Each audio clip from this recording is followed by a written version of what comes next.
नमस्कार, India debate में आप सबका स्वागत है। इलेक्टोरल बॉन्ड आने के बाद से देश में राजनीति गर्मा गई है। कहीं गृह मंत्री को जवाब देना पड़ रहा है और कहीं अपोजिशन के तमाम नेता अब इसको लेकर के नरेंद्र मोदी के ऊपर अटैक कर रहे हैं। राहुल गांधी कह रहे हैं कि एक्सटॉर्शन का नायाब तरीका था और ये मोदी राज का व्हाइट में एक्सटॉर्शन का पोल खुल गया है। सारी पार्टियां इस पर इकट्ठा हो गई हैं। तो क्या इलेक्टोरल बॉन्ड चुनावी मुद्दा बन गया है? आज इसी मुद्दे पर बात करेंगे। अपोजिशन का नजरिया क्या है, सत्ता पक्ष का नजरिया क्या है, जनता इस सच को जानना चाहती है। हजारों हजारों करोड़ रुपए के डोनेशंस दिए जा रहे हैं। कौन दे रहा है? एक गरीब देश में, जिस देश में 80 करोड़ लोगों को 2 जून का खाना खिलाया जा रहा है, उस देश में इलेक्शन के लिए, चुनाव के लिए एक एक पॉलिटिकल पार्टी को कोई इस हमाम में ठीक नहीं है। सारी पार्टियां नंगी हैं। लेकिन कमाल की बात यह है कि सवाल किसी एक से दूसरा पूछ रहा है, दूसरे से तीसरा पूछ रहा है, तीसरे से चौथा पूछ रहा है। मित्रों, मैं आज इंडिया डिबेट शुरू करने के पहले आपसे एक अपील कर रहा हूं। अपील यह है, हमारे बहुत सारे साथी ये कहते हैं कि आशुतोष भाई, आप जो हैं या तो इधर चले आइए या फिर इधर चले आइए। उनका कहना यह है कि या तो मोदी के समर्थन में खड़े हो जाइए या मोदी के खिलाफ में खड़े हो जाइए।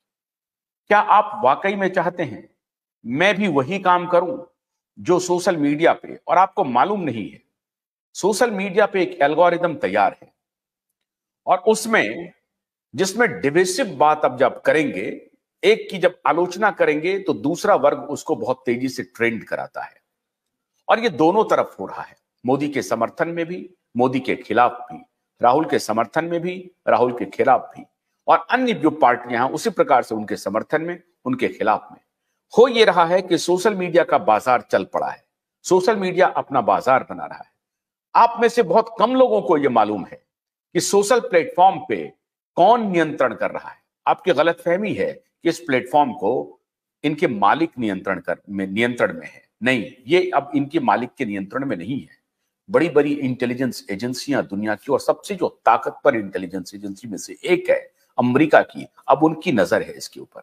इसलिए मैं आप सभी दर्शकों से अनुरोध करता हूं कि मुझे कम से कम बख्श दीजिए। मुझसे यह अपेक्षा रखिए कि हम निरपेक्ष भाव से, स्वतंत्र भाव से, निष्पक्ष एनालिसिस आपके सामने रखें। हमें मालूम है इससे हमें नुकसान हो रहा है।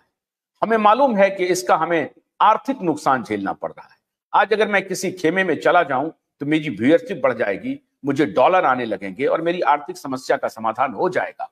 लेकिन मैं अपने जमीर को जिंदा रखना चाहता हूं और इसीलिए मैं चाहता हूं कि पत्रकारिता के उच्च उसूल को बनाए रखें, जिसलिए हमने क्यूआई नेटवर्क की शुरुआत की थी। हमारे ऊपर बहुत दबाव है, बहुत दबाव है, लेकिन हम उस दबाव के सामने झुकना नहीं चाह रहे हैं। मैं कोशिश करूंगा कि आखिरी वक्त तक नहीं झुकूं और ये सवाल उन सब से पूछूं जो देश को धोखा देने में लगे हुए हैं, जो समाज को धोखा देने में लगे हुए हैं, जो देश को बांट रहे हैं, समाज को बांट रहे हैं, कहीं जाति के नाम पर, कहीं धर्म के नाम पर।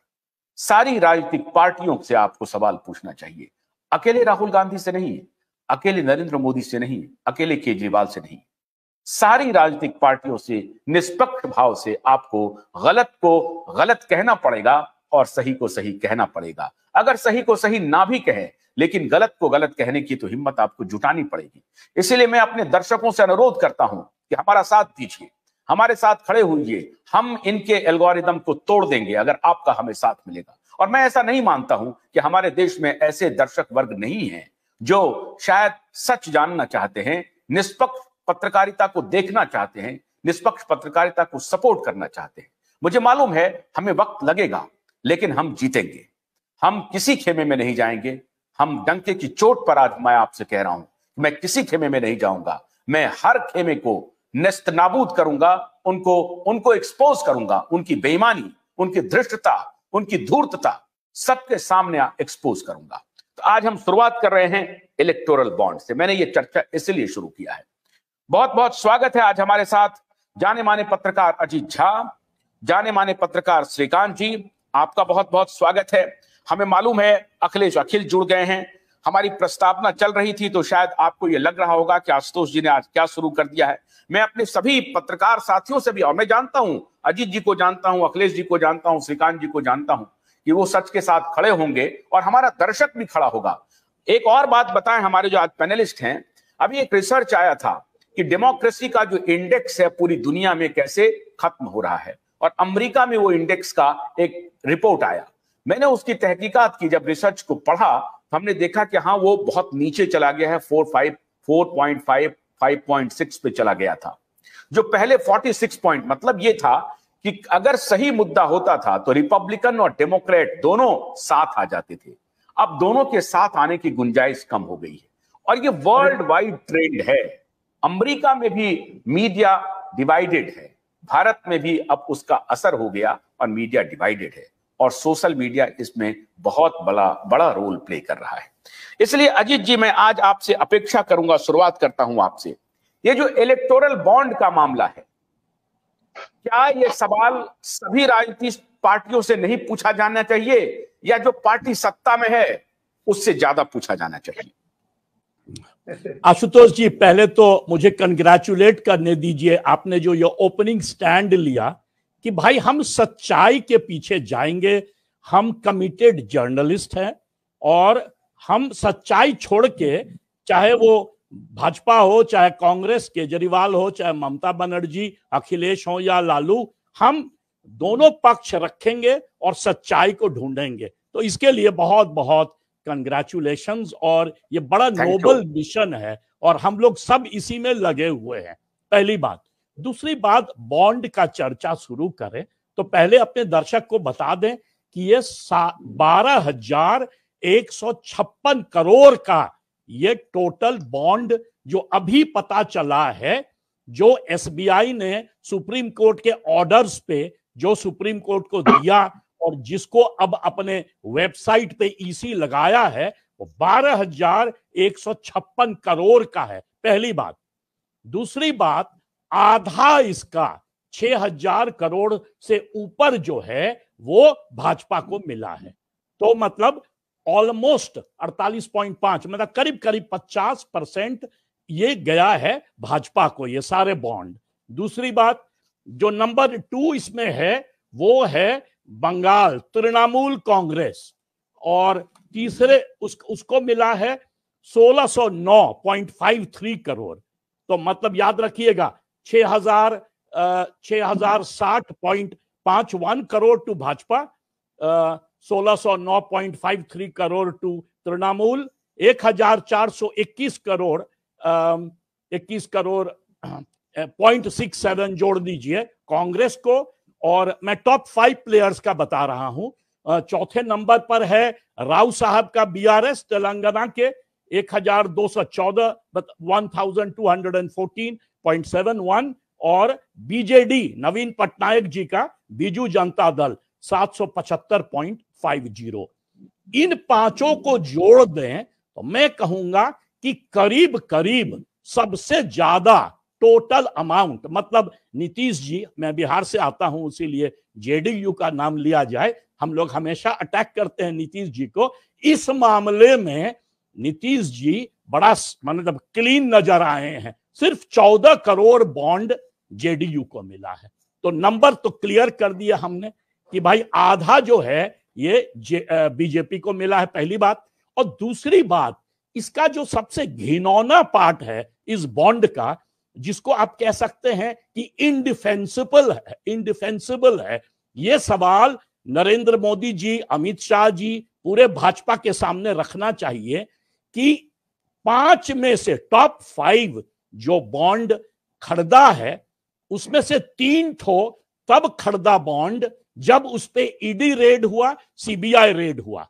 सबसे जो अच्छा मतलब जो टॉप जो इसका आप क्या कहेंगे एंटी हीरो बॉन्ड वाला, उसका नाम है सैंटियागो मार्टिन। सैंटियागो मार्टिन ने ये 1,368 करोड़ का बॉन्ड खरीदा। और इसका कहानी क्या है कि सितंबर, देखिए क्या हुआ, सितंबर 2023 में होम मिनिस्ट्री अमित शाह जी ने पूरे स्टेट्स को कॉशन किया था, ठीक है ना। और जैसे ही ईडी का रेड हुआ और कॉशन किया स्टेट को, तो अक्टूबर में ये मार्टिन साहब ने 190 करोड़ का बॉन्ड खरीदा है। यही कहानी ज्यादातर टॉप प्लेयर्स का है। इसका मतलब कि ईडी रेड, सीबीआई रेड और बॉन्ड खरीदने के बीच एक बहुत ही कॉन्स्पिरेसी है, या तो कह सकते हैं मिली भगत है, या तो कह सकते हैं कुछ हिंदी में पत्रकार इसको कहते हैं जबरन है, मतलब बंदूक सर पे लगा दीजिए, कहिए बॉन्ड खरीदिए। ये काम सिर्फ भाजपा ही कर सकता है। क्यों? क्योंकि सेंट्रल गवर्नमेंट भाजपा का है। ये बात जरूर है, आपने आशुतोष जी, आपने जो शुरू में कहा कि इस बॉन्ड के स्कैम में सभी नंगे हैं, बट भाजपा जो है सिर्फ नंगा ही नहीं है, सारा आधा पैसा ही नहीं लिया, पर ये जो ईडी रेड और सीबीआई रेड जो लिंक किया है, इसके साथ ये जो है सबसे डर्टी एस्पेक्ट है इस बॉन्ड मनी का।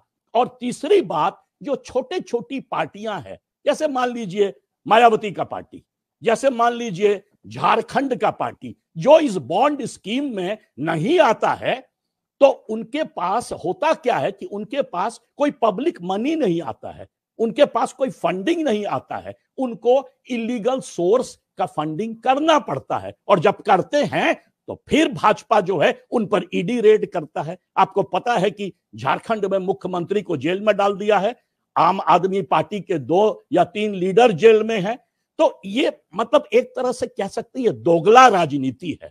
एक तरफ से साहब आप जो है सारा पैसा साइफन कर गए बॉन्ड के थ्रू, वो भी ईडी और सीबीआई के प्रेशर पे, और दूसरी बात जो छोटे प्लेयर्स हैं जिनको नहीं मिल पा रहा है पैसा, तो उनको आप हड़काते हैं, अरे तुम तो इधर से पैसा लाए, तुम तो उधर से पैसा लाए, और लगा देते हैं सीबीआई और ईडी का रेड। तो ये जो है ना, ये खुलासा, सबसे मजेदार इस खुलासे में खाली ये नहीं है कि किस पार्टी को कितना मिला, बट कैसे मिला। और फाइनली इसमें जो है कुछ प्लेयर्स जो पैसे खाए, जो पैसे बॉन्ड लिए हैं, वो पाकिस्तान का कंपनी है, चाइना से लिंक्ड कंपनी है। मतलब आप कहते हैं कोई चाइना से छोटा सा टिकटॉक का ट्रेड करे तो भाजपा उसको कहती है आप एंटी नेशनल है। और यहां जो है आप आंख मूंदे हुए थे, आपने देखा नहीं कि इसमें पाकिस्तान रिलेटेड और चाइना रिलेटेड कंपनी को आप खुलेआम कह रहे हैं इलेक्टोरल बॉन्ड खरीदने के लिए, जो अमेरिका और यूरोप और कनाडा में भी अलाउड नहीं है। और एक बात है, एक पॉइंट खाली, फाइनली इसका जो है ऑल्टरनेटिव मेरे अनुसार एक ही है ये, क्योंकि याद रखिएगा पिछले चुनाव में 2019 में 60,000 करोड़ खर्च हुआ, 2024 में अनुमान है कि 1,20,000 करोड़ खर्च होगा। तो ये जो है ना, ये सोर्स है, बिगेस्ट सोर्स भारत में ब्लैक मनी का। इसको आप तभी रोक सकते हैं जब इस पर कार्रवाई कीजिए, जो सुप्रीम कोर्ट ने किया, इसको अनकॉन्स्टिट्यूशनल घोषित कर दिया। और दूसरा मैं कहूंगा, प्रपोजल दे रहा हूं, क्योंकि आशुतोष ने कहा कि ना हम इधर है ना उधर है, सच्चाई के तरफ है, पब्लिक फंडिंग ऑफ इलेक्शन कीजिए। दुनिया में 70 देश में पब्लिक फंडिंग ऑफ इलेक्शन होता है, 68% उसमें से यूरोपियन कंट्री है जिनका सबसे क्लीन प्रोसेस है इलेक्शन फंडिंग का। Thank you Ashutosh. एक और, अभी न सिर्फ इतना, क्या ये जो गेमिंग कंपनी थी, ये सेंटियागो, ये वो कंपनी, क्या ये क्या मार्टिन, ये क्या वही कंपनी है सर जो कि ये जो जुपी चलाते हैं, टीम सेलेक्ट करो, इसका जो एडवर्टीजमेंट आता है, ये वही कंपनी है क्या? हाँ, ये बेसिकली ये फ्रॉड कंपनी है, ये लॉटरी चलाता है, आज से नहीं, शुरू से ये फ्रॉड कंपनी रहा है। ये बाय द वे, ये इसका ओरिजिन है बर्मा में, पता नहीं कितना इसका टेररिस्ट फंडिंग है और कौन सा फंडिंग है, ये तो आशुतोष टाइप जर्नलिस्ट इसको इन्वेस्टिगेट करें। गन्ने की कड़ी बुनियाद, जिसे मराठी में खुडक्या और कुछ उत्तर भारत के क्षेत्रों में खुटकी भी कहा जाता है, उसे केवल भोलानाथ का 2-in-1 बैटरी ऑपरेटेड हार्वेस्टर कम ब्रश कटर आसानी से और बिना रुकावट के काट सकता है।